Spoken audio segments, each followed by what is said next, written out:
Salut Sophie. Salut Florian. Et bonjour à tous, bonjour à toutes et bienvenue dans ce nouvel épisode du Courrier de la Sterne.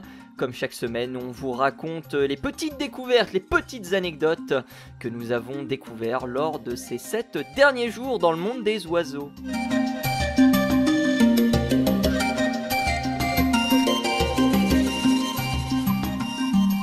Comment ça va Sophie ? Ça va. je tiens un choc, c'est... Ouf, j'ai du boulot en ce moment, mais bon, on va y arriver. Mais oui, beaucoup de choses à faire, effectivement. On espère que ça ira quand même bien. Merci beaucoup de te joindre à moi pour ce nouvel épisode, malgré ton temps qui est, on va dire, compté. Avec plaisir. Tu vas nous parler de quoi aujourd'hui ? Aujourd'hui, je vais vous emmener autour de la Méditerranée et on va parler de l'aigle de Bonelli. Et toi, tu nous parles de quoi ? Eh ben, ça va être super intéressant comme sujet. Moi, je vais parler de pétrel et je vais commencer. Parce que mon anecdote cette semaine va à contre-courant de ce qu'on a raconté dans un précédent épisode du Courrier de la Sterne. Non. Ah si. Les pétrels de Desertas traquent les ouragans pour s'y nourrir. Ah, du coup, ils s'envolent pas pour éviter les ouragans. Eh ben non, justement, ils s'envolent pas pour éviter les ouragans. C'est incroyable, hein. Ah, mais effectivement, c'est une découverte qui a été faite par le département de biologie de l'Institut océanographique de Woods Hole. On est aux États-Unis. Et c'est une étude qui porte sur les pétrels des Desertas. Et rien déjà que le nom pétrel de Desertas, j'ai un paquet de trucs à vous raconter dessus. Parce que lorsque j'ai fait le pétrel des Desertas, parce que lorsque j'ai fait la recherche pour trouver le nom, notamment sur Birds of the World, que j'utilise très souvent, eh bien l'animal n'était pas répertorié. Ah bon ? Mais comment ça se passe ça ? Eh ben comment ça se passe ? Eh bien tout simplement parce que le pétrel des Desertas est considéré comme une sous-espèce du pétrel gongon. Sous-espèce, du coup c'est toujours une sous-espèce ou c'est juste une espèce ? Justement, il est D'accord. considéré par une sous-espèce par certains, Okay. mais il est considéré par une espèce par d'autres. Il était à l'origine considéré comme une autre sous-espèce, celui du pétrel soyeux, qui a donné son nom de pétrel du Cap-Vert dans certaines langues, à ne pas confondre avec le pétrel du Cap-Vert, qui est une autre sous-espèce, du pétrel de Gongon, du coup. On va pas s'en sortir, hein. Oh mon Dieu. Et ce qui est super intéressant, c'est que dans cette étude, ils considèrent le pétrel des Desertas, ou de Desertas, comme une espèce et non pas la sous-espèce. D'accord. C'est un sacré parti pris, mine de rien, mais visiblement, c'est pas très très bien tranché, donc voilà. C'était assez marrant quand même de déjà commencer par une recherche sur le nom de l'oiseau, pour savoir finalement mais qu'est-ce que les chercheurs avaient bien pu utiliser comme espèce pour leur étude. Alors, précédemment, on avait dit que les oiseaux fuyaient les tempêtes ou suivaient les œils des ouragans. On a découvert que les pétrels de Desertas ou les pétrels des gongon, faites comme vous voulez, c'est les mêmes oiseaux, ils font le contraire. Un tiers d'entre eux suivent les cyclones pendant des jours, couvrant des milliers de kilomètres aller-retour, parce que eux, ils habitent au Portugal, et il y a un quart d'entre eux qui non seulement donc suivent l'ouragan, mais interagissent avec lui. Alors concrètement, qu'est-ce qui se passe ? Ces oiseaux vont dans la tempête pour chercher de la nourriture. Et ils ont trouvé que il y avait une corrélation assez formidable entre les déplacements des oiseaux et la vitesse des vents. Au cours de la saison de reproduction, les pétrels de Desertas, ils entreprennent, comme je l'ai dit, des voyages qui sont très longs pour récupérer de la nourriture, qui font parfois jusqu'à 12 000 km aller-retour, ce qui est énorme. Ah oui, quand même. Ouais, totalement. Ces oiseaux, en fait, profitent du brassage qui est réalisé par les ouragans, notamment en termes de chlorophylle A, puisque c'est de ce genre de micro-organismes dont ils se nourrissent. Habituellement, les pétrels doivent attendre en fait la nuit que ces micro-organismes remontent pour pouvoir se nourrir. Or, comme il y a, on va dire, un chamboulement dans les différentes interfaces constituant l'océan, notamment avec les vagues, les pétrels peuvent se nourrir en plein dans la tempête. Incroyable, hein. C'est terrible ça, et dans la tempête, ça leur pose pas de problème pour voler, aucun oiseau n'a été blessé ni n'a déserté son nid. D'accord. Formidable. Et lorsque les vents étaient vraiment très forts, les oiseaux réduisaient leur vitesse au sol, probablement en passant moins de temps en vol pour éviter justement de se blesser également. Voilà. Et puis profiter des vents arrière aussi, qui leur permettaient de décoller plus rapidement. Donc c'est assez fantastique. Alors les chercheurs ont corrélé ça avec un graphique que vous retrouverez dans l'étude qu'on vous diffusera bien sûr. Juste avant le passage du cyclone, puisqu'on parle donc d'ouragan ou de cyclone, on a une surface en chlorophylle A qui est très très faible, et lors du passage au cyclone, la chlorophylle A remonte d'un coup en surface et finit par établir un espèce de plateau cryptique, et ça dure à peu près jusqu'à une trentaine de jours. Donc les pétrels peuvent justement se nourrir, même si évidemment c'est dans l'intervalle des 4-5 premiers jours que les pétrels se nourrissent le plus facilement. Formidable, hein. Eh ben, voilà. Bah, tu vois, je pensais pas qu'il y aurait des oiseaux qui iraient volontairement se jeter dans l'œil du cyclone. Eh ben, si ça peut te rassurer, les chercheurs non plus. Et dans la communication qui a été réalisée pour phys.org, l'un des chercheurs disait que lorsqu'ils ont vu les résultats, ils étaient tombés de leur chaise. En même temps, on peut les comprendre. Ah, les pauvres. On peut les comprendre. Ah oui, ça peut se comprendre. Hein. Ah, bon sang. Non, mais c'est vraiment incroyable. Les pétrels sont souvent associés d'ailleurs à plein de mythes autour de la mer et autour des tempêtes, notamment l'océanique tempête, qui est quand même très très connu. Il y a un mythe inuit qui est sur la fécondité, qui est assez sordide d'ailleurs, où ouais, ça finit mal, genre la femme elle finit par tuer le mec avec qui elle a décidé de s'échapper. Enfin, je ne vous raconterai pas cette histoire. Non, mais c'est bon. Par contre, tu dois connaître le mythe d'Alcyone et Ceyx. Alcyone et Ceyx, donc, qui forment un couple dans la mythologie grecque. Oui. Ceyx se fait tuer en mer. Et Alcyone, d'ailleurs, a donné son nom au martin pêcheur. Absolument. Alors, on ne sait pas si c'est un martin pêcheur. Soit elle se transforme en oiseau comme son mari, qui peut être un martin pêcheur, mais on peut aussi avoir un cygne ou un pétrel. Voilà. Oui. Et il y a une autre version du mythe qui raconte que Zeus et Héra les ont métamorphosés chacun en un oiseau particulier parce que le couple se rapprochait un peu trop de celui-ci. Voilà. Et donc Ceyx a été métamorphosé en martin pêcheur et Alcyone en goéland ou en pétrel ou en océanite à ce moment-là. Et d'ailleurs les océanites sont connus pour suivre le sillage des bateaux lors des tempêtes. On pensait que c'était pour s'y abriter. Maintenant qu'on sait ça, peut-être que ce sera pour autre chose. Mais c'est pas seulement lors des tempêtes qu'ils suivent les bateaux aussi ? Eh ben, en tout cas, ils sont connus pour suivre les bateaux lors des tempêtes plus précisément. Les marins connaissent très très bien d'ailleurs les océanites, puisque ces oiseaux, lorsqu'ils se posaient sur un bateau, si vous touchiez un oiseau qui était une océanite ou un pétrel sur un bateau, c'était un signe de malchance. Qu'est-ce qui n'est pas un signe de malchance sur un bateau ? De toute façon, on va déjà commencer par poser la question. C'est vrai. Et la légende veut que les marins morts noyés ou les capitaines trop cruels se réincarnaient en ces oiseaux. Voilà. Ah bah dans ce cas-là, faut les virer par-dessus bord, là, non mais faut pas les garder à bord, clairement. Et le nom breton de ces oiseaux est Sataning-Bihan. Voilà, on retrouve le terme Satan un peu dans le truc. Ah ouais, carrément. Ah ouais, non mais on ne rigole pas avec cet oiseau. Hein. Ah ouais. Moi je connaissais pas le nom breton là, tu vois.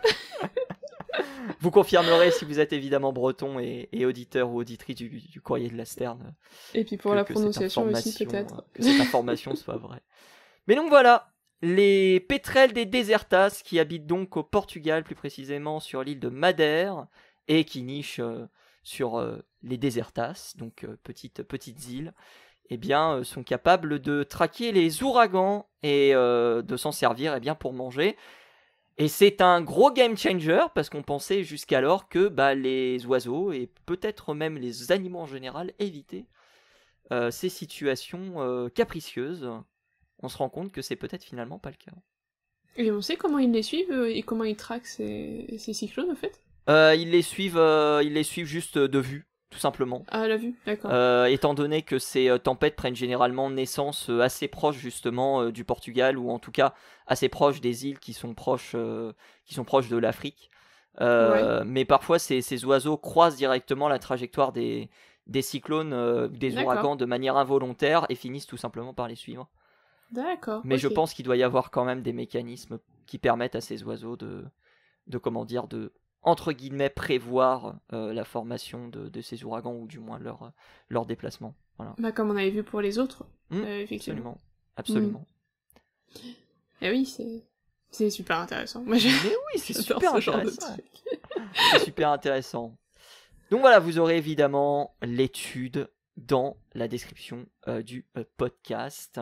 Mais voilà, on racontait quelque chose il y a une quinzaine d'épisodes de cela, en disant oui, les oiseaux, ils s'aventurent pas dans les ouragans, et paf, voilà qu'on a une anecdote qui contredit ce qu'on pensait jusque-là. La science a parlé. Exactement, les oiseaux ont parlé, les océaniques, les pétrels ont parlé.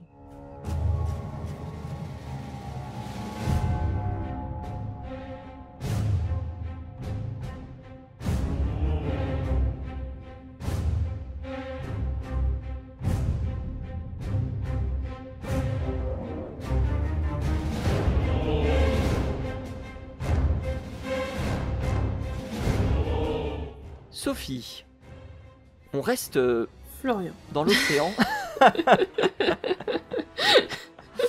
On reste dans l'océan, enfin l'océan, on part en mer Méditerranée avec l'aigle de Bonelli. Et ça m'intéresse parce que ça t'intéresse, l'aigle de Bonelli ? Je reviendrai sur un point intéressant un petit peu plus tard. D'accord. Alors, qu'est-ce que tu as à dire sur l'aigle de Bonelli ? L'aigle de Bonelli. Alors, je sais pas si tout le monde connaît l'aigle de Bonelli déjà.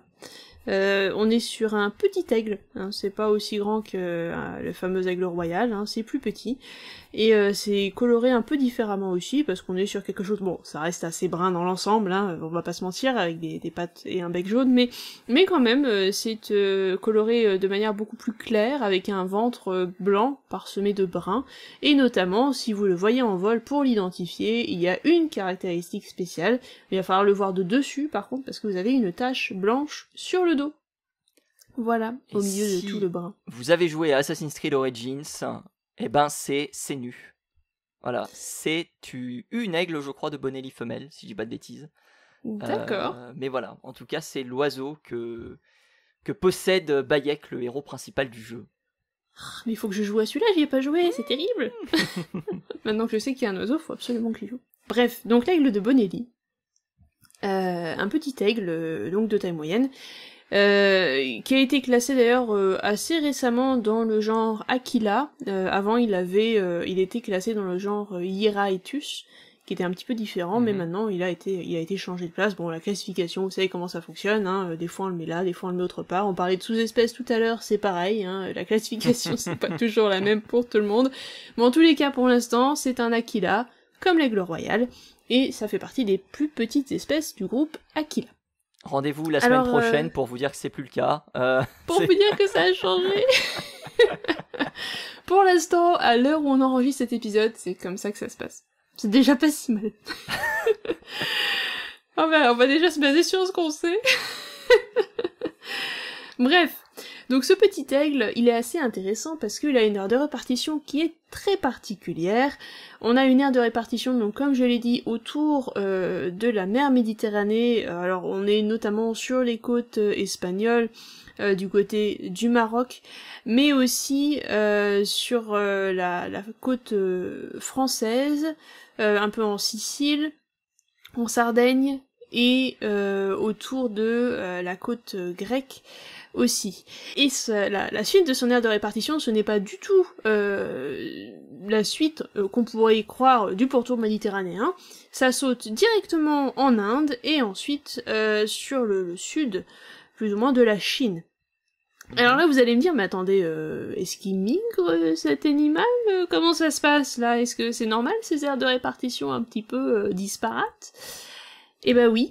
Grâce à une étude qui est sortie récemment, les chercheurs donc se sont intéressés au pourquoi du comment de cet aigle situé un peu à plein d'endroits différents dans le monde, et ils se sont rendus compte qu'il y avait une origine historique pour la présence de l'aigle de Bonelli sur le pourtour méditerranéen. Alors qu'est-ce qui s'est passé ? Alors, il y a eu une ère glaciaire il y a pas mal de temps encore, hein, nos ancêtres vivaient plus ou moins dans des grottes, dans des cavernes, disons, et à cette époque, il y avait donc pas mal d'espèces qui ont été restreintes, avec une aire de répartition restreinte, parce qu'évidemment, avec les glaciations et avec l'environnement qui s'est modifié, on a eu des aires de répartition qui se sont réduites à ces moments-là. Et l'aigle de Bonelli, son aire de répartition habituelle s'est largement réduite, et notamment son aire de répartition originale, qui s'étendait un petit peu du sud de la Chine jusqu'à la Méditerranée à l'époque, s'est vue coupée par cette glaciation, qui a fait que on a retrouvé des populations qui ont été séparées les unes des autres à cause de ce changement climatique. Ah oui, changement climatique, comme aujourd'hui, ça modifie pas mal de choses. Et donc à l'époque, cette toute petite population qui avait été isolée sur le pourtour méditerranéen, finalement, elle s'est développée et elle a prospéré jusqu'à nos jours grâce à un paramètre très important qu'il y avait à l'époque, et ce paramètre, c'est nous. Alors, qu'est-ce qui s'est passé et pourquoi est-ce que cette espèce s'est développée grâce à nous ? Alors, il faut repartir un petit peu sur le mode de vie de l'aigle de Bonelli. Alors, l'aigle de Bonelli, c'est un petit aigle, je vous l'ai dit tout à l'heure, c'est un petit aigle avec une alimentation assez variée, mine de rien, qui est très opportuniste, c'est-à-dire qu'il est capable de manger pas mal de trucs différents, et notamment pas mal d'oiseaux, il peut manger jusqu'à plus d'une centaine d'espèces d'oiseaux différentes, c'est quand même pas si mal. Et il mange aussi des petits mammifères, et jusqu'aux lièvres et aux lapins quand il en trouve quelques-uns. Donc on est vraiment sur quelque chose qui s'adapte facilement en fait. Le problème de l'aigle de Bonelli, c'est que sur son aire de répartition, il se dispute les territoires avec celui qu'on appelle l'aigle royal. L'aigle royal, c'est un gros problème pour l'aigle de Bonelli, parce que ça va utiliser plus ou moins la même niche écologique, mais surtout c'est beaucoup plus gros, donc en fait, l'aigle de Bonelli et l'aigle royal, quand il y a une confrontation, c'est clairement l'aigle de Bonelli qui part. Et le problème, donc, c'est que l'aigle de Bonelli et l'aigle royal ne peuvent pas avoir des territoires qui se chevauchent. Quand un aigle royal est sur place, l'aigle de Bonelli est obligé de partir. Sauf que, grâce aux humains qu'on avait sur place à l'époque, qui se sont répartis dans ce bassin méditerranéen il y a plus de 50 000 ans, quand même, l'aigle royal a eu quelques petits soucis, parce que l'aigle royal, c'est une espèce qui est assez grande et qui tolère assez mal la présence de l'humain. Donc quand vous avez des humains proches, généralement l'aigle royal, il s'en va. Et donc, ce qui s'est passé, c'est que l'humain s'est développé petit à petit sur le pourtour méditerranéen, et l'aigle royal, petit à petit, a été repoussé. Et l'aigle de Bonelli, qui lui tolère beaucoup mieux la présence de l'humain, est resté sur place et a pu utiliser plutôt les territoires qui ont été laissés par l'aigle royal, ce qui lui a permis de se développer de plus en plus, et donc d'avoir une aire de répartition qui finalement a englobé une bonne partie du bassin méditerranéen. Et tout ça grâce à nous. Comme quoi, pour une fois, nous ne sommes pas un problème. Pour une fois. Exactement. Bon, alors ça arrive pas tout le temps, et puis vous allez me dire, oui, mais enfin maintenant, c'est un peu l'inverse. Et effectivement, vous auriez raison. Parce qu'aujourd'hui, qu'est-ce qu'on voit ? On voit cette tendance qui s'inverse petit à petit, parce qu'en fait, le problème, c'est que avec nos activités humaines, que ce soit par la pollution, que ce soit par les nuisances sonores, que ce soit par nous, les villes qui s'étendent de plus en plus et qui prennent sur le paysage naturel, l'aigle de Bonelli finalement n'est plus n'est plus vraiment favorisé par nous et finit par partir de ces anciennes aires de nidification qu'il a réussi à coloniser il y a plus de 50 000 ans. Donc aujourd'hui, finalement, on est sur un peu l'effet inverse que ce qu'il y avait à l'époque. Quand tu parlais de petites glaciations tout à l'heure, tu faisais référence au worm, du coup ou tu faisais référence à autre chose il y a eu plusieurs petites glaciations qui se sont passées à l'époque, et notamment dans l'une de celles-là, après ils ont étudié, je sais plus exactement en détail, je vous mettrai le lien de la publication, il faudrait que je relise ça exactement, mais il y a plusieurs petites glaciations qui ont fait qu'il y a eu pas mal de mouvements dans les espèces de l'époque. Ça c'est remonté, c'est redescendu, c'est remonté, c'est redescendu, les glaciers ça a un peu bougé. Mais en gros, ce qui compte le plus, c'est que vraiment il y a eu cette interaction entre l'homme et les aigles, et qui a permis ce mouvement. Après, ils sont pas non plus... la publication est très intéressante, mais ils sont pas non plus 100% sûrs de la période à laquelle ça s'est développé. Enfin, ils ont une idée, hein, mais on reste sur une estimation quand même, et on reste sur du modèle mathématique. Donc c'est... Comment dire, c'est quelque chose, c'est des calculs au final. C'est vraiment des calculs qui ont été faits sur... est-ce qu'il y a... C'est un modèle mathématique qui a permis de dire, en fait, si la présence de l'homme avait été importante ou pas pour la colonisation de l'aigle de Bonelli sur ce pourtour méditerranéen. Mais du coup, j'ai une question. Qui dit aigle de Bonelli qui est plus tolérant à l'homme, dit est-ce qu'il y a eu domestication de l'aigle de Bonelli dans certains cas pour de la fauconnerie ou autre? Alors, je crois pas. En tout cas, elle le mentionne pas. Justement, je parlais de Senu dans Assassin's Creed Origins. Oui. Ils avaient utilisé donc un aigle de Bonelli plutôt qu'un faucon pèlerin. En fait, moi, je m'attendais à ce que ce soit un faucon pèlerin qui soit utilisé ou un autre faucon, un faucon sacré par exemple, qui soit utilisé comme oiseau pour permettre justement la détection des différentes personnes, ou en tout cas le survol des différents environnements. Et ils avaient dans le making of du jeu, ils avaient concrètement dit qu'ils avaient choisi l'aigle de Bonelli parce que c'était un oiseau qui était justement, comme tu le précisais un petit peu, beaucoup plus résistant à tout type de conditions, et notamment il s'était basé non pas sur l'Égypte antique, mais il s'était basé sur tout ce qui avait été la conquête perse aux alentours du 10-11e siècle, où justement on utilisait ces oiseaux-là pour la fauconnerie, parce que c'était des oiseaux qui étaient extrêmement résistants ou endurants. Et c'est pour ça que je m'interrogeais sur ce fait-là, parce que c'était surprenant en fait de trouver cet oiseau dans le jeu, quoi. Oui. Bon, après, je sais pas s'il a été utilisé spécialement pour la fauconnerie. C'est pas un animal qu'on a vraiment dans les récits de fauconnerie d'il y a déjà pas mal de temps. Okay. Ça n'a pas été mentionné spécialement. Enfin, si, j'imagine que ici ou là, il y a bien des gens qui ont dû l'avoir en tant qu'animal pour la fauconnerie, mais on avait des espèces qui étaient favorisées, notamment au Moyen-Âge, qui n'étaient pas celles-là. Okay. Peut-être qu'avant l'aigle de Bonelli a été utilisé, mais ça, pour le coup, on n'a pas de traces. Mais au Moyen-Âge, par exemple, c'est pas celle-là qui était favorisée. Donc, je ne pense pas. Et certainement que si l'aigle de Bonelli avait été utilisé pour la fauconnerie, on aurait peut-être trouvé des restes à droite et à gauche. Justement, c'est très compliqué de trouver même des preuves de ce que Ubisoft disait dans son documentaire. Moi, j'avais fait des recherches complémentaires, et on était obligé de mettre tout en point de suspension parce que justement il y avait rien de sûr, quoi, vis-à-vis des recherches qu'on a faites de notre côté.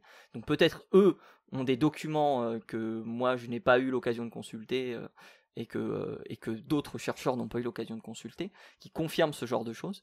Mais c'est un point assez intéressant, l'aigle de Bonelli. Ouais, mais du coup j'ai rien sur sa domestication ou sur son utilisation possible, hein, malheureusement. Là je n'ai pas l'info. C'est pas très grave. Bon.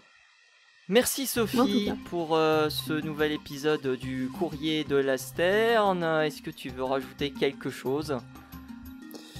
Non, écoute, ça m'a l'air plutôt bien. Après, je vais peut-être...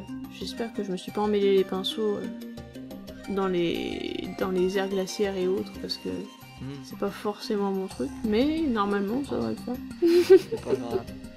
Repose-toi bien, les gens ne savent pas, mais repose-toi bien. J'ai essayé. Et d'ici là, chers auditeurs, chères auditrices, on se retrouve pour de nouveaux épisodes du Courrier de la Sterne. Vous pouvez évidemment retrouver le podcast sur toutes les plateformes de streaming. Vous pouvez le retrouver également sur YouTube. Vous nous retrouvez bien sûr sur Spotify, sur Deezer, sur Apple Podcast.